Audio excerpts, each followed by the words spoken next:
কেন্দ্রীয় সরকারের কালো আইন প্রত্যাহারের দাবিতে বৃহস্পতিবার মাথাভাঙ্গা শহরে মিছিল করল বেসরকারি যাত্রী পরিবহন অটো চালক ইউনিয়নের পক্ষ থেকে।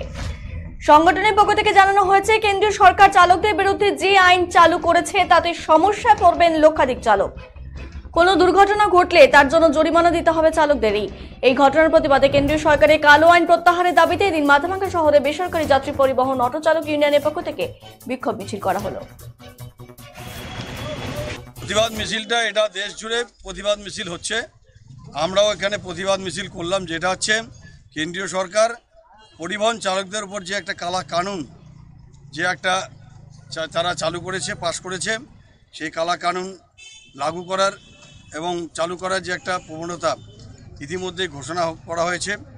যে আইনটা পাশ হয়ে গেলে আজকে হাজার হাজার কোটি কোটি পরিবহন চালক তারা আজকে বেকার হয়ে পড়বেন, কারণ তারা ভয়ে গাড়ি চালাবেন না। এই জন্যই গাড়ি চালাবেন না, গাড়ি চালাতে গিয়ে কোনো সময় যে কোনো কারণে দুর্ঘটনার শিকার কেউ হতে পারে, দুর্ঘটনায় কেউ